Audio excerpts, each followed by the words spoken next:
meta than just whatever is internal to North America, especially when they have actually a whole team scrimming in Korea right now with many of their intended LCS starters and LS. And yeah, I would say picking Jhin with only Caitlyn banned from AD carry is definitely not normal in North America, but I don't necessarily think it's bad. Maybe he misclicked. You know, the other champion we see also starts with J. No, it is, of course, going to be Jhin here. For Zven, looks like Lee Sin lined up here for Blaber, although it could change around. This does give closer the infamous Viego, but I think Blaber knows it's coming. He's okay with that matchup. Yeah, Viego could definitely work into Twisted Fate, into Lee Sin, but there are still a lot of options. A lot of times, like traditional 100 Thieves would do, like Thresh is open, right? Jinx is open. You would see the Jinx Thresh, see if they go in that direction. Ooh. That's something completely different. Yeah. Actually. That's a very early Gwen pick. It actually gets locked in. Yeah, I mean, Ssumday looks incredible on Gwen. In fact, we've had a number of just complete runaway games with Gwen in the top lane from a few different players. So, I mean, I don't mind the pick here at all. I think Gwen's very powerful, but certainly hasn't been the focus of a lot of the way, you know, teams have been building their drafts, at least after week 1. So J4 here as well for closer, more in line with the, you know, get stuff done junglers. Not that Viego can't get stuff done, but another very popular jungler these days. I think it's pretty necessary to actually pick specifically Jarvan right there because of who their solo lane picks are already. And even though this gives C9 the ability to take some shots with their 4 or 5 bans towards FBI and Huhi, it at least allows them to pick their bot lane in a pair. So they can usually get something pretty good. I'm rubbing my hands together. You can't see it on camera, but I'm excited for potential Fudge LeBlanc. He's back to the scaling. No, the block is just not... We'll see if there's consistency in the C9 style, but it is not what I expect the C9 style to be. If you put LeBlanc into Corki, Corki will build Hex Drinker, neutralize the matchup, and outscale, which is, as far as I know, never the position Fudge or C9 want to be in. So they'll do their best to match scaling, throw Viktor into it, and win the game elsewhere. You gonna see Jinx Aphelios banned here by Cloud9? I forgot that 100 Thieves picked Gwen and this J4 so early that 80 carries can actually be snapped off here by Cloud9 for phase 2 of bans. So Jace banned on the other side, still respecting Darshan's, you know, pool of champions being very wide as well. He's already shown a lot this tournament so far. Been a great player to watch. Yeah, there's also like the weird world where they would throw Viktor top and then match the Corki with Jace because they've matched Corki with Jace last week. So just I think mostly a throwaway ban. I don't think they would move the Viktor top, but that's what 100 Thieves was thinking was possible. Yep, could also swap. I guess you'd have to have Viktor top in that case. So never mind, Thresh banned as well. So yeah, FBI and Huhi losing a lot of power picks here in the bottom. I'm gonna have to show something a little different. Aphelios is still gonna be up if they want that though. So they'll put something together, but it won't be kind of the premier, you know, duo lane that we've seen so much of.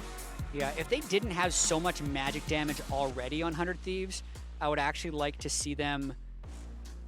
never mind. I was going to say Kai'Sa, but they don't have enough things to combo Kai'Sa off of to fly in. They don't have enough LCC elsewhere in the comp. So yeah, I think it'll be an Aphelios lane. To new event.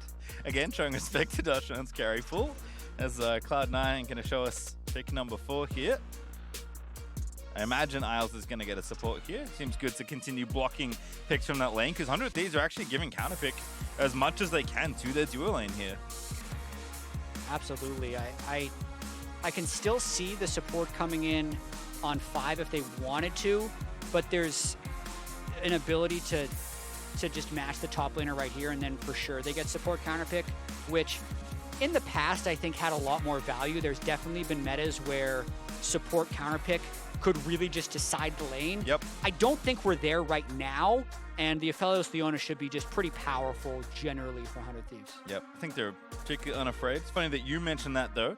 I actually do this manually at some point last year, but Core JJ, that guy kind of picked support a lot in that particular meta. So yeah, definitely something that was more of a thing. I think I agree with you though. Less of a concern right now. FBI and Huhi more than happy here, and just we'll see what Isles wants to line up in the 2v2 with. Yeah, in terms of like the ability to try a counter pick, C9 technically got that in all 3 lanes in some shape or form, right? So they blind picked the jungle and the AD carry, which are the 2 least, I guess, like formative things in terms of counter picks go. That allowed them to counterpick the Viktor for the mid lane on 3, they counterpick the top lane on 4, and they counterpick the bot lane with support on 5. Once again, like, I don't necessarily think Viktor is a counterpick to Corki, but positionally they had the opportunity to counterpick in every single spot, which I think is kind of neat. Yeah, Rakan also, for everyone playing at home, not a counterpick into Leona. In fact, you often see it flip the other way, but... It's a fingers matchup. Yeah, exactly. You're picking Rakan for other stuff, you know? Saw Poom do very well on the pick last time, I think, as supports often happen. Perhaps not as much spotlight as could have been shone on Poom and Contract setting up so well for his team, but they're gone. We have 100 Thieves and Cloud9 here in this game. We'll see what Isles and Zven can do in their 2v2. And a very fun one to kick things off. I'm really looking at Ssumday's Gwen, actually, because he already had a great Gwen game, and I'm just curious, is the priority worth it, 100 Thieves? Because so much of the texture of this draft changed because of how much priority they wanted to give their top laner. Yeah, it's an interesting move because I still firmly believe that 100 Thieves works best when they are playing through FBI and Huhi's pressure, when Closer is pathing towards bottom side, and they're just letting the rest of the map exist, and then they group up and have good mechanics and team fights. That, for almost every team, especially when you're in January, will want to be rejected. It'll be... And we've even seen in the interviews, Closer, we're going to be able to play through every lane this year. We're a very versatile team. But I don't think it's bad to not be versatile, honestly. Yeah. I think it's very acceptable and sometimes good to have a strong identity. But I do know from what they've said, they're very interested in playing towards other lanes. With that being said, I also think Gwen is kind of fine on weak side as well, so they're still capable of playing through bottom lane if they choose. Of course, the other thing that every team is very concerned with is winning. So you know what? Whether it's through all your lanes or just through the bottom lane, as long as it wins, you'll be happy. 100 Thieves, of course, you know, eyes back on defending this title. You know, that is the pressure they have now. Obviously, it's very early. Lock-in is not a determination of who's going to win the spring split, but they will come back into that split with the expectation by the community and themselves that they are going to win again. And that is a lot of pressure on a team, even a team this talented. Yeah, and one thing I'm going to track as well, once again this game, is Fudge and how quickly he can get to his mythic item, and if he takes advantage of that power spike in lane. Oh goodness, they're going for it. Ignite's already down, Zven is getting shot. Isles does trade some back onto FBI, but Zven loses that trade at level 1. Or does he? Ooh. Because he has 4 potions and biscuits, and Huhi doesn't have Ignite anymore. So I think that's actually totally fine for Zven. They don't burn summoners, and he'll get that health back right away. Got Fleet as well. The bigger brain perhaps outsmarting the aggressive instincts of the 100 Thieves 2v2. They'll be very happy in this spot. They're about to ding 2. Definitely have to avoid this particular situation. That would be the perfect caster, Chris. Like, or does, and then he dies. I was going to get thinged up. Ooh, I think he was looking for a juke there, but Zven not going to bite. Oh, wow. Blaber with a 3-camp bot gank, so his whole top side is open, but he might go for this. I love the mind games here. Oh, Isles going in, looking for the flash. Very nicely placed, but definitely dodged by FBI's flash. Yeah, that would have been a huge kill for C9. It does mean, though, the Aphelios is flashless, and you always have to see what happens on the return of ganks like that, knowing that red buff, Raptors, Kruggies are all up. And why is Closer going in here? We got spotted too, just barely, but yeah. Unless he's going for a dive, he should know that all these camps are cleared. We'll see, but What are you looking for? I don't know, because if it's jungle camps, you got bad news. Hey, he's like, wait a second, what's going on around here? Where are all these camps? I mean, this must be something else. Waiting for crab. I mean, at this point, I guess you're just taking the crab. I don't get it. He's just sitting there. He's staring at people. Can someone check? It must be a dive. Yeah, it must be a dive. And he doesn't want to show the tri-brush in case it's warded. They're hoping to stack this wave and go. Here we go. Closes in. Zven, you have flash, you have cleanse. Good flash. Gets himself out of there. This is vintage 100 Thieves. And I apologize to Closer. In that case, he was staying up there because that's the least likely spot to be warded. Right. And they didn't want to give early knowledge to C9 that that gank could be coming. So he didn't decide to punish Blaber, generally because they had no mid or top priority, so any invade in red buff wouldn't necessarily work, and all he's doing is delaying his clear of his own red buff by going for that, but in return, he's almost bailing out FBI a little bit for not having flash. He burns the flash of Zven. Zven loses a whole wave of turret. He's now down in experience and also doesn't have his flash, so bot lane advantage, 400 Thieves. Yep, and as I said, certainly vintage, but hey, if it ain't broke, no need to fix it there. as we do have TP back from Abba. Hanging out with Fudge, he's probably going to come back to his lane whenever he can afford his lost chapter. That's typically the timing Viktor wants to look for. But we haven't seen it much yet, but Darshan feeling pretty fine in the 1v1 early on. Graves, very exciting as a top lane pick. Not fully sure of all the matchup spreads just yet, but Darshan's having a great time. Yeah, it will be interesting to see if he goes the Shield Bow build or the Eclipse build. We saw Whippo have a lot of success with the Eclipse Graves build, but the Shield Bow one is definitely the one that is more prolific across the world. Which one do you like? I like the one that kills people more often, which is usually Eclipse. This will be a lame answer, but I like the it depends. Ah, the classic analyst answer. Yeah, I mean, it depends what the other team's like burst is. If they have really low burst, I like the Shield Bow Bloodthirster build because you can possibly like infinitely drain tank throughout the game. But if there's multiple squishies on the team, and they theoretically like would have enough burst to kill you through Shield Bow anyway, I like the Eclipse build because you still get sustain and you just get more damage. We're at it again, but this time it's a 3v3. Closer going to be there just in time. Good gravity route there. And now we go in. That looks like a kill on my screen. Zven low and is going to be dead. It's first blood, but they trade it back and forth. It's actually Zven that dies first. So 100 Thieves going to grab that one for Closer, but can anyone get any more kills? It's a big old party. Alcove Gaming, Isles with a great knockup. Blaber finds the Q. Closer though finds the knockup on the other side, and the shields keep on coming, and it's absolute carnage from the supporting crew. But it's only both ADs dead. How did that Sonic Wave land? Oh no! The minion wave. That's a Corki. That is a Corki. Oh no, a second AD carry has arrived to the bottom lane. Blaber going to be the target there. He's got flash, so going to be A-OK. Very nicely done to help Isles out, and Abba doesn't have enough to get a kill. Yeah, actually, ends up being a fairly ineffective roam. That's just going to give Fudge more time to push minions in the mid lane. But this is what we sign up for. Graves, Gwen, you have fun. Corki, Viktor, you have fun. Bot lane is where the party's at. Oh, nice cancel. Zven finding the W there onto Huhi. FBI already back to course. Both ADs back from their recent visits to the fountain. Wave's in a good spot for FBI as well. It's pretty precarious for Zven to be up this far. Surely Blaber wouldn't be back again. He's not. He's actually topside jungle, as we know. So Zven probably, using some of that intuition, some of that experience. Feeling all right, but CS in the direction of FBI. Attention certainly been in the direction of the 100 Thieves bottom lane, so see how much more Abbeddage and, of course, Closer in particular want to pay towards that side of the map. Because, as you said, it's, island time on the top side. It's almost a tragedy on the blue buff, but Abba saves it with the rocket. Yep. The jungle item, which has now disappeared because smoked 5 times, no longer burns the blue buff below 1 health, which is a relief to a lot of mid laners. Certainly so, as Abbeddage with that fresh blue buff, trying to poke on to Fudge. Lots of little dodging there, back and forth there, as Fudge's laser doesn't quite connect. But he's feeling all right. Blaber's here in mid lane right now. Isles here as well, actually.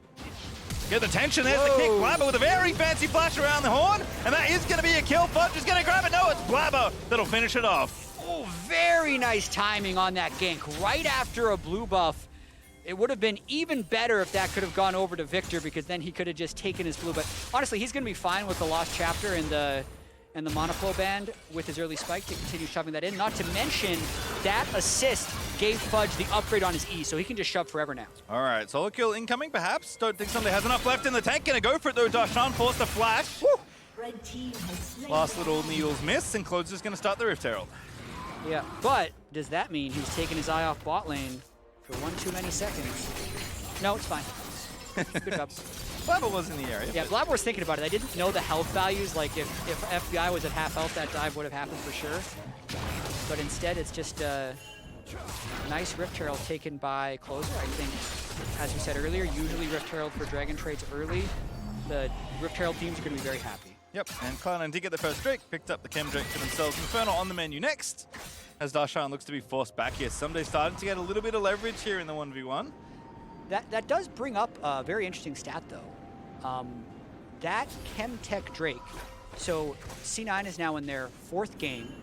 That is their 14th Dragon. And opponents have 0. Oh! So they've had 3 Soul games, 1 Elder Drake, and the first Chem Drake in this one. They have a rather high priority on Drakes so far. see if that continues, because they're that's 15 then? This was 14. That was 14. Okay, Yeah. we'll keep count. But it's still 100%. That's the more impressive stat. Okay, I just have to watch when 100 Thieves gets on. That's all I need to care about. No more counting for me. It's Fudge and Closer about to do battle. Fudge with the flasher gets out from the gank. Nicely set up by Abbeddage. Simply just a minigame that I'm tracking. But Oh, yes. this is going to delay Fudge's Mythic. He really has, like, he's followed really specific like recall timers in most of his games. He will recall as soon as he can get Lost Chapter. He will usually get another recall for Blasting Wand, and then as soon as he has enough to Futures Market purchase his Mythic, he'll do that. 2 out of 3 games that was before 10 minutes. That gank might delay him a good chunk. Fudge also helping out Blaber there with the jungle. Closer ready with the Rift Tail. Oh goodness, that would have been a tragedy. Blaber though is going to get the red buff. The flag does not steal it, but I like the attempt at a Closer. Darshan shooting down Ssumday, but oh, the W is just so powerful. So it's a smoke screen, excuse me. Ssumday just dodging out as now the attention is going to be turned towards top. Darshan is low. Closer's there, Dunkaroonie. Closer slays Darshan, and Blaber just can't do anything about it. I love that move by 100 Thieves. And it's obviously not scripted because the game is dynamic and the players definitely play a lot off of instinct. But I believe this is the 3rd game 100 Thieves has spent just like a huge amount pre-7 minutes on ganking bottom lane. Then they will get a Rift Herald, they will kill top, and then they'd actually drop the Herald top. They didn't do it this time.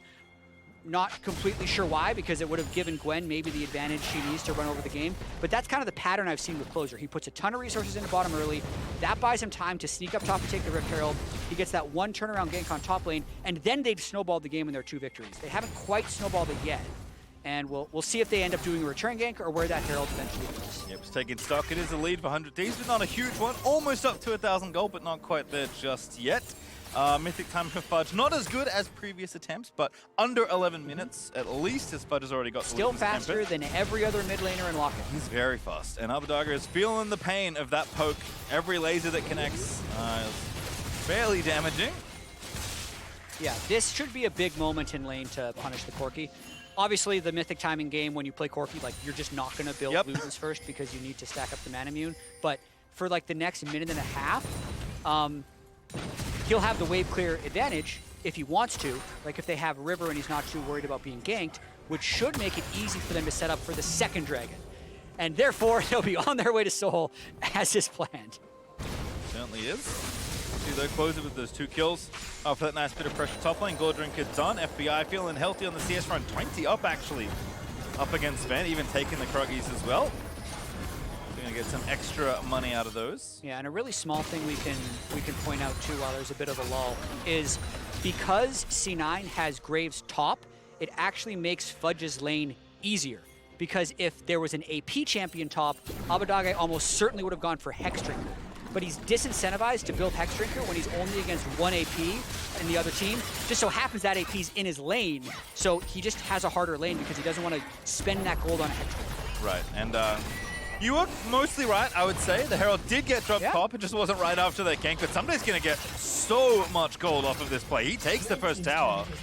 All the plates are his. That is huge injection of cash into Gwen's pockets. I think it was really smart to use that time to go up top.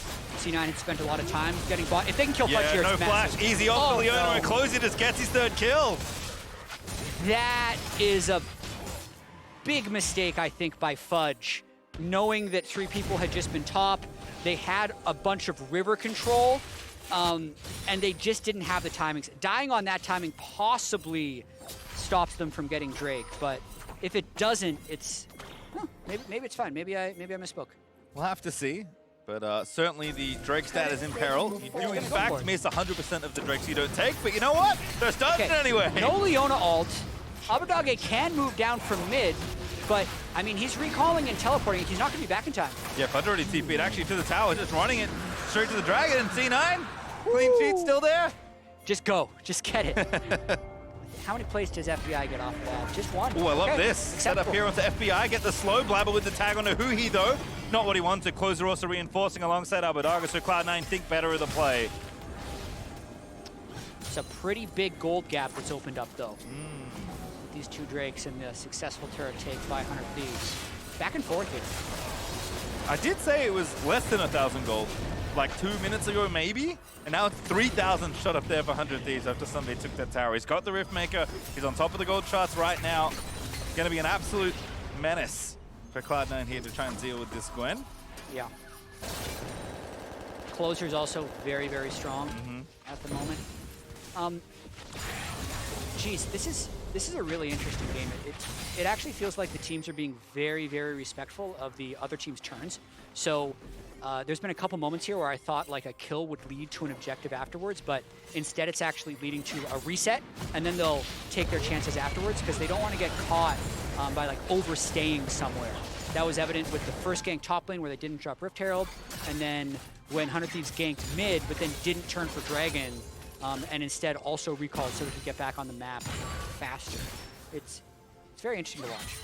Certainly is, but does feel like 100 Thieves starting to mount a bit more pressure here. You can see Blaber's just kind of been forced to farm. Like, he's got a decent CS lead up against Closer, but Closer's been busy killing champions. Now going to kill Rift Herald as well. Yeah, get another Rift Herald, drop in mid, try and continue to break these turrets open.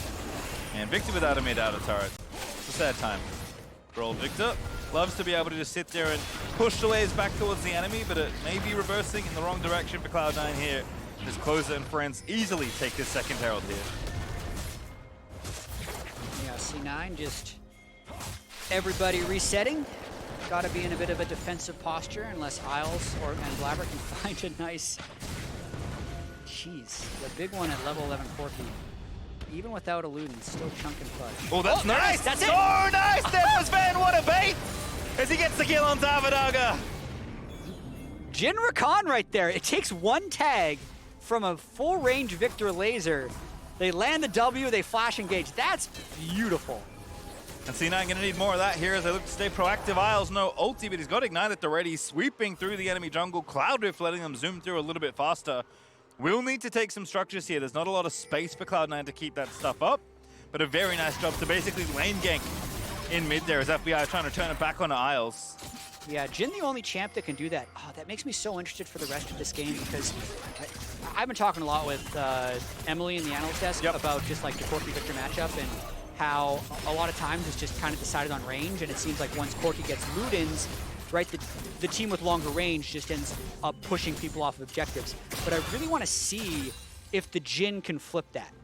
Because if they can basically make it dangerous for Corki to poke with missiles because they have Jhin Rakan threat, it'll flip that matchup a little bit and maybe allow C9 to take space later in the game. Very nicely aimed Zenith played there for Huhi, but Blaber is more than mobile enough to get away, and there was not enough follow-up there to try and get a kill onto the Cloud9 jungler. Dragon back up in 1 minute and 25 seconds as we keep our eyes back on the Cloud9 Drake stats, but gaining ground here around the rest of the map. 100 Thieves' FBI is going to take their team's second tower of the game. We said it already, this is definitely a game where there's a lot of respect being shown.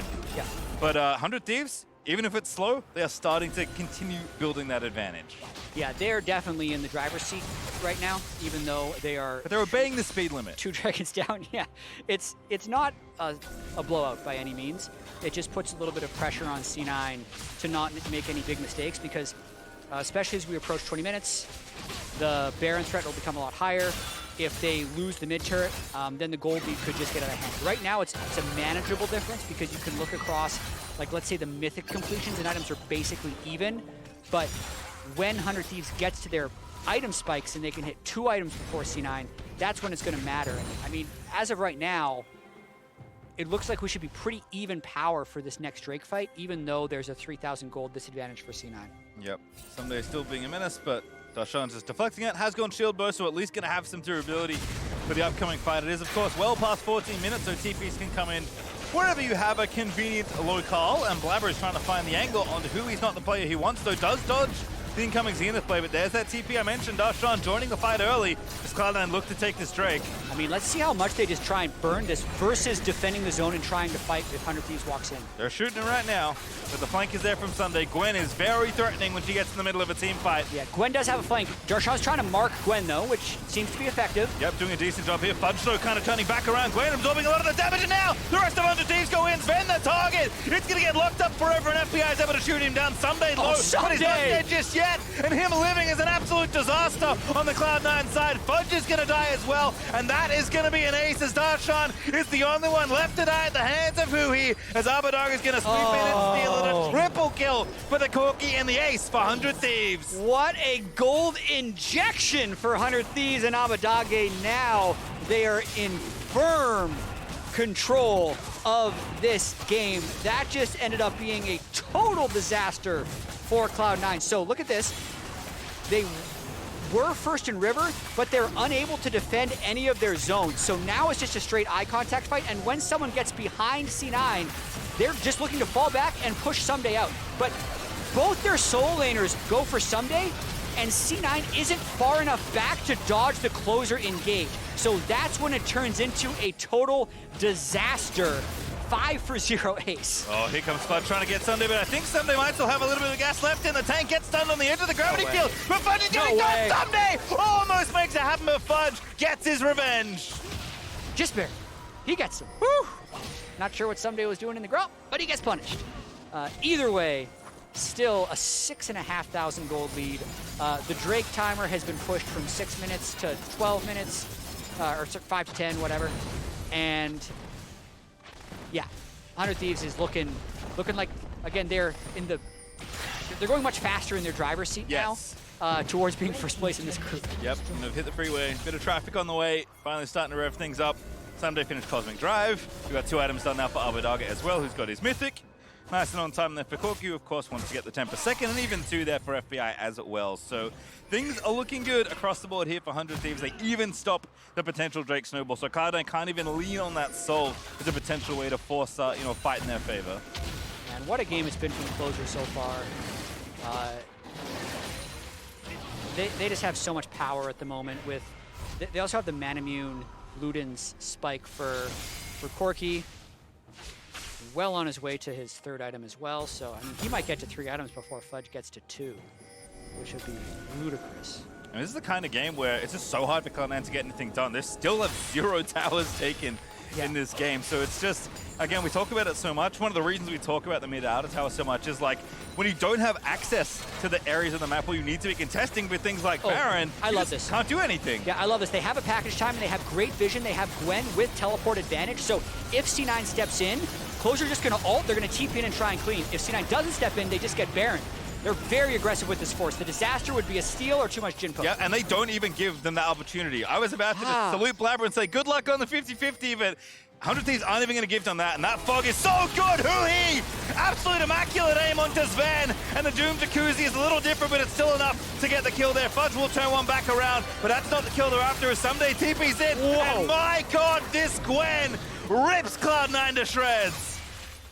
A little bit strong on the Gwen at the moment.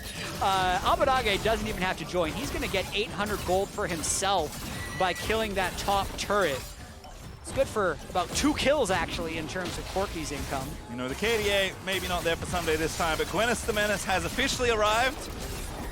And they're going to take more towers. They're going to keep Cloud9 shut out in this game as they rocket towards almost 10,000 gold ahead. They're almost at 9. Dragon to fight for another 2 minutes. They can reset for this Baron, and Cloud9 have to start praying at this point, because it's very tough to come back from this spot. Yeah, I think they're going to have to try some very creative things, whether it's like a double teleport in by Fudge and Darshan, but to do that, they'd have to have like Isles go on some rogue mission to get a ward behind somewhere, since they don't have any of the waves pushed. We'll just watch this one more time. Like, Corki is top here, and Closer's half health, but they're just so geared towards aggression, they just decide to fight. Gwen doesn't even use TP. Ssumday was just on timing from top lane, so it was a good time to engage, because it was going to be basically 4v4 with a gold advantage, and that not only gives them the kill, they end up getting mid and top turret off. And you know, I did ask the question in draft, so I guess I'll answer it for myself. I did ask, was it worth the priority on Gwen for Ssumday? I'm gonna say yes. Obviously not the game that the champion, not the champion that this game has been played around, especially in the early game, but the investment has paid off after he gets out of that side lane. Had a great looking lane there against Darshan. Had Closer come up to get that nice initial burst of gold from the Rift Out and that first tower and all the plates going down, and it is paying off for the rest of 100 Thieves, and he's not even the strongest champion on the Rift right now. Yeah, I see 11,000 gold in the pocket of Corki. So he's a It's a lot. strong boy. I would say too much if you're on the Cloud9 side. 100 Thieves side, get that man more paychecks. Corki's expensive. Ooh, Death Dance. Interesting. It's a fun one. Yeah, good amount. I mean, it's definitely not a bad Corki item. Are there bad Corki items at this point? So I think the best Corki fourth item is Jhin. Okay. Arguably third item. And that's just because of the absolutely absurd damage of the package. And if you See this one already. He has flash, by the way. It just doesn't matter. I think he's going to die to minions. Oh, he is! Closer had enough burn. Hops up the happy bee as Zven goes back to the fountain. he's so strong. Yeah, the 505 J4 is doing all right. Yeah. Oh, Zven is so sad right now. Yeah, he was like, I have flash. I'm probably okay, right? And then used flash and still wasn't okay. Feels bad, man. Yeah. Oh my goodness, look at the FDX Gold Mountain. Yeah. Thieves just building up the bank. The chances of a comeback are very low, I would say. Pinpoint analysis. Yeah. Oh, an objective bounty. The sound of the objective bounty does give hope, though. Whether, like, the gold does not give much hope, but the sound. The objective bounty sound, that's the sound of hopium. Yes. Dragon goes down. It is unfortunately over the 100 Thieves. Cloud9 continue to lose. The objectives are after, and see what happens. Again, there is always fight left in a game, but it's just rough goings right now as 100 Thieves that are starting to... I feel like anytime a team is this far ahead and starts to play like a little more loosely, and not like they're throwing things away, but they know the power of the position of power they're in. And when you can start playing more freely and a bit more recklessly and it still works, that's when you know the game's going in the right direction. Yeah, like, Closer just 1v1ing an 80 carry that deep into the map. With a team Is it necessary? No. Is it fun? Yes. And, you know, it gets on the highlight reels. Gets you MVP points. As Closer's looking to run the campaign back from finals. Maybe win regular season MVP this time around. Certainly a long way away from that, of course. But 100 Thieves are going to chase Cloud9 out of their jungle because they want to take this Baron. Yeah, they're really just looking to find a fight rather than flip Baron. There's no need to flip Baron with a 9,000 gold lead. Look at this, though, Isles. This is the miracle attempt. Blaber going to go ahead. Ooh, a little... Ooh, actually, Ssumday, never mind. Great defensive line there. As Isles now does get sniffed out, he's going to have to back away. Still has his ulti, though, but the poke damage is obviously in favor of 100 Thieves. The C9 will be forced back to their base. Yeah, mid wave, top wave, bot wave, all pushed. No vision for C9 in the Baron area. They're actually out of blue trinkets.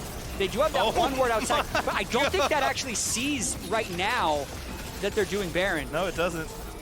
Good call there on that vision. Look at FBI's damage over the wall. He's Like got the right perfect gun to take this out. And it's just gone. Like, they're waiting as well in case someone's in the area for a steal. They check the area, they see no one's there. The smite goes down, 100 Thieves. They'll crest 10,000 gold ahead as they snag their first Baron of this game.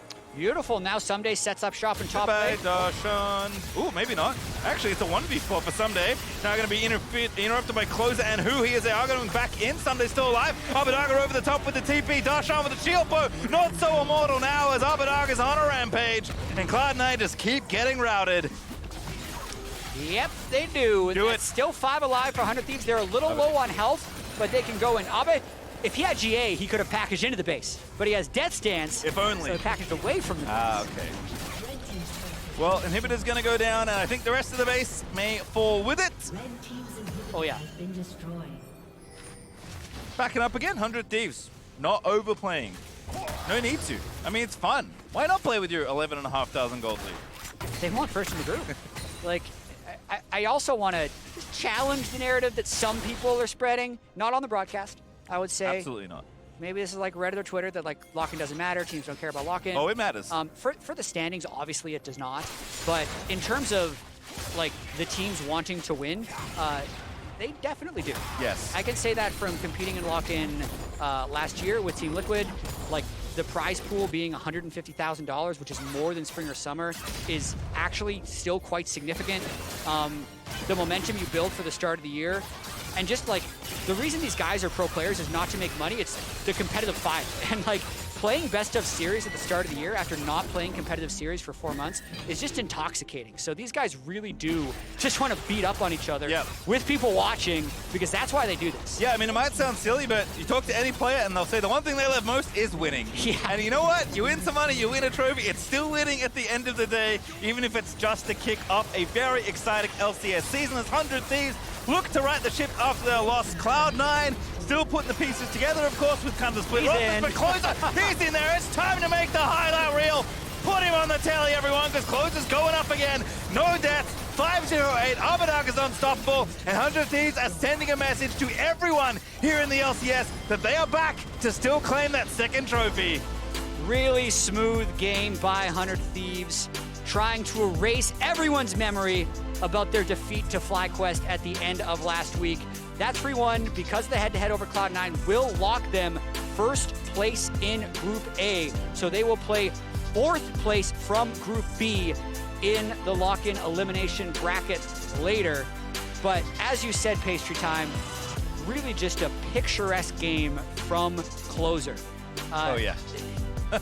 Waiting for 20 seconds in the empty blue buff jungle at the start of the game. Okay. Good play. It ends up giving FBI that advantage.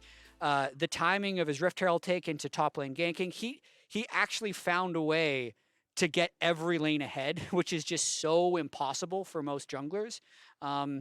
Never died, bunch of great engages, just beautiful game by 100 Thieves. And of course, always great support there by Huhi. I know he can play Enchanters, I just hope he never does, because his engage supports are just so much fun to watch. And a very dominant game for 100 Thieves at the end of it all. With that, we are going to be heading over to the State Farm Analyst Desk to break